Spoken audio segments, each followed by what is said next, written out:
What's up, card fighters? My name is Twice, and today I'm going to be bringing you the first video of a segment that I'm doing now. It's going to be part of a playlist for incoming players. This one is going to be a clan analysis, so today we're just going to kind of look at all of the clans in the United Sanctuary in particular, and kind of examine what they do, how they work, and the whole theme behind the nation. So to start off, Bushiroad has done a very good job of taking all of the units from this game and centering the story of the game on this planet called Cray, and yes, that planet is indeed Cray. And anyway, so whatever happens to this planet kind of shifts the way that the game is, working at the time. There's an invasion by an alien force at one point that kind of affects them. There's a mysterious force that's kind of controlling different units. Like, it's very weird, the things that happen, but it kind of does shape what happens in the game. So in Cray, there are 6 nations. But have a different number of clans each. So we have the United Sanctuary that has 6, Dragon Empire that has 5, then Stargate, Darkzone, Megalonica, and Zoo all have 3 clans each. The Stargate, though, technically has 4, but a Stranger is not a real clan. So anyway, we're going to jump right into the United Sanctuary. It's going to bring me down now to the tab explaining the whole of the United Sanctuary. And the first clan we're going to look at is really the original clan, that is Royal Paladin. This clan was used by the main character, Aichi Sendo, in the first season, and then it kind of disappeared in the second season because of the mysterious force. The Shadow Paladin clan, and the Kagero. Kagero is from Dragon Empire. We'll go over that in the next video. Anyway, so Royal Paladin did come back in Season 3, though being used mostly by Korin Tatsunagi, who's another really important character in the anime. These are the sets that they're from. Really, the whole strategy behind Royal Paladin is to benefit from having a full field, and probably the card that can kind of best emphasize this is one of the first, major boss cards of the deck, and that is King of Knights Alfred. The original mascot from Set 1, by the way.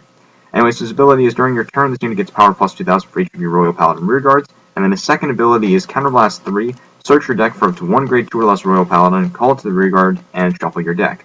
So Royal Paladins not only get power from having a full field of Royal Paladins, but can also, use their abilities to call comrades to the field. And that's really the whole design of the clan, is camaraderie and things like that, using your friends to help get support and stuff like that. So they really do have 2 main archetypes. If I can scroll back to the top here. And those are going to be the Jewel Knights from Season 3 and the Seekers from Season 4. We haven't seen the Jewel Knights in Season 4 yet. Hopefully they're going to make a comeback. But Jewel Knights benefit from having other Jewel Knights on the field. If you have a certain number of them, their abilities will work. Seekers can kind of call themselves from the deck, and if your Vanguard is in Legion, that's the new mechanic from Season 4, then they'll get additional abilities. So definitely, that's how Royal Paladin works, using their abilities to call their comrades to the field, get benefits from having that full field, and kind of give you a nice field advantage over your opponent by giving you consistently strong attacks. Now, the next clan that I want to go over is probably the second clan that was introduced, really chronologically, and that's the Oracle Think Tank. Both of these were introduced in Set 1, but Oracle Think Tank is played by Misaki Tokura in the anime. Really, as you can see right here, its strategy is designed around having a large hand size, drawing power, and looking at the top 5 cards of your deck, or knowing what the top card of your deck is going to be.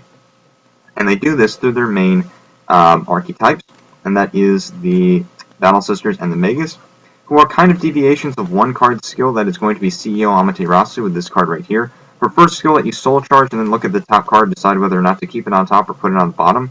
And then her second ability was a Mega Blast, Soul Blast 8, Counter Blast 5, and you can draw 5 cards. So Magus kind of took the knowing the top card and made it their own. I'll go down to their boss card, Pentagonal Magus, whose ability is, it's a Limit Break, and it is, when she attacks, declare an Oracle Think Tank card, reveal the top card of your deck. If it is the card that you declared, then she gets power plus 5,000, critical plus 1. This is great because there are a lot of cards in Magus that let you know what the top card is, either by being placed, or by attacking, or using a counterblast, or stuff like that. So she will be able to consistently get that power, get that critical, and really put some nice pressure on your opponent. As for the Battle Sisters, they have a little bit more of a defense strategy with the whole drawing thing. Though I think Battle Sister Parfait is really one of their quintessential vanguards, and her ability is Limit Break. During your turn, if the number of cards in your hand is 4 or greater, so again you have that criteria of having a certain number of cards in your hand, she gets 3,000 power, and when her attack hits, you can draw a card. So again, that's kind of how Battle Sister is supposed to work, just making sure that you are able to have a good number of cards in your hand for defense, just to keep a hand advantage over your opponent. You're not caught off guard, literally, by any major threats, and you will have rear guards to replace ones that might be lost. So 2 very interesting subclans of that. They also have one of the best grade 2s in the game, which is Silent Tom. He's right here. His ability is that when he attacks, your opponent can't call grade 0s. And that really was just one of their centers of offense for a while. Still arguably one of the best cards in the game, just for pure offensive reasons. So that's the Oracle Think Tank. Again, kind of a defensive motif, but still a very, interesting clan. Kind of tricky, that whole Oracle motif. But the next clan that I'll show you is the Shadow Paladins, which are actually supposed to be like the antithesis of the Royal Paladins. At least that was their original intention. So this is Blaster Dark, who's really the opposite of Blaster Blade. That's Aichi, the main character's favorite card. And the main antagonist, Ren Suzugamori, this guy right here, used this guy as the center focus of his deck. And really, unlike the Royal Paladins, who get benefits from having a lot of comrades on the field, these guys retire their own rearguards to get abilities. Phantom Blaster Dragon was their first big boss card. His ability is Counterblast 2, choose 3 of your Shadow Paladin rearguards and retire them, so you're kind of killing your own comrades. This unit gets power plus 10,000, critical plus 1. So they retire their own rearguards in order to get big abilities to their vanguard. Very interesting backstory to a lot of these cards, though I think one of the best cards that they have out now that plays to their main archetype is the Revenger's is Raging Form Dragon.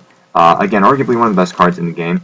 His limit break is that you choose 3 of your Revenger rearguards and retire them, and at the end of the battle he attacks, you can retire those cards, and then you can have another Raging Form Dragon in your hand, and you can ride that copy of Raging Form on top of this one, and that new copy will get 10,000 power, and because it's standing, it can attack again. So very tricky card, definitely can provide a nice extra twin drive in a turn, plus gets a lot of power, a lot of pressure to your opponent. What the Revengers have been good at now is being able to superior call a lot of units in one turn and then use those units on the field to pay the cost for their vanguard. So again, that's kind of the role of the Shadow Paladins now. Even their new Legion, which is Phantom Blaster Dragon, kind of reborn as a new Legion card, he has a lot of different forms and his lore is pretty extensive. So I definitely implore you to read it. It really can give a nice personality to the cards. But a very interesting clan, one of the most beloved in Vanguard. The next clan I'll show you is the Gold Paladin, introduced in set 6 when Royal Paladin and Shadow Paladin were sealed away. So, kind of like Royal Paladin, these guys focus on having a full field, but they do so not necessarily by calling cards from the deck, but by using the method of checking the top card of the deck for a Gold Paladin, which of course will be, and then calling that unit to the rearguard circle. And they can do this a little bit more consistently, so although you might not have the best field all the time, you're going to have a full field very easily. Some of the most support and some of the best support in all of Vanguard. And I think the card that really kind of emphasizes their strategy the best is going to be Incandescent Lion Blonde Ezel, their first real boss card. So his limit break is Counterblast 2, look at the top card of your deck, search for up to 1 Gold Paladin from among them, call to an open rearguard circle, put the rest on the bottom of your deck, so some very weird language, and increase this unit's power by the original power of that unit called with this effect until the end of turn. Basically saying, you superior call a unit, and if that unit has like 7,000 power, then he gets 7,000 power. Secondary ability is that he gets 1,000 power for each of your Gold Paladin rearguards. So if you have a full field, which he can help you get with his limit break, then there you go. A lot of power in the center column. So that's kind of what Gold Paladins do. Their main archetype is the Liberators, even until Season 4.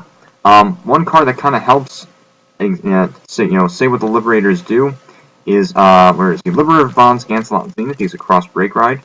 And his limit break is actually coming out soon, so, set 14. Counterblast 1 card with a Liberator in its card name. Choose one of your grade 2 or less rearguards, put it on the bottom of your deck.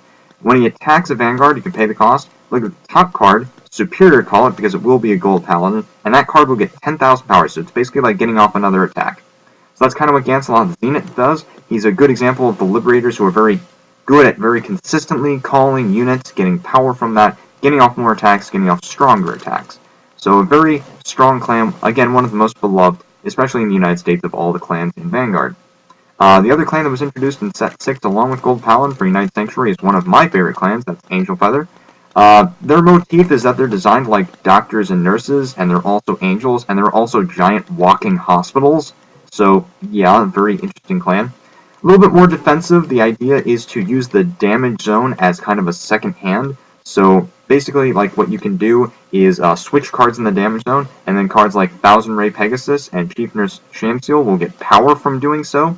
So even though you're not taking damage, but you're switching cards in the damage zone with cards in your hand or cards in your deck, then these cards are going to get power from that. Then you have cards like it says right here, these will all give you a description of them. Circular Saw Curiel or Metatron will be able to call units from the damage zone and replace them with the field. So a lot of switching with the damage zone, there's a lot of setup that goes into Angel Feather. Their main subclan is the Celestials, and the card that really kind of defined a meta, really with just its raw power, was Solidify Celestial Zerachiel. Her limit break is that when you have another copy of her face up in the damage zone, that's kind of how all Celestials work, is by having a copy of themselves face up in the damage zone, at least all the boss cards. Then, during your turn, all of your cards with Celestial in its name will get 3,000 power, so a lot of power that can be generated by simply having a card face up in the damage zone. And it's very easy to do that because Celestials brought a really nice support card for Angel Feather in, if I can scroll up to her, and it is, that's the great ones, Candle Celestial Serial.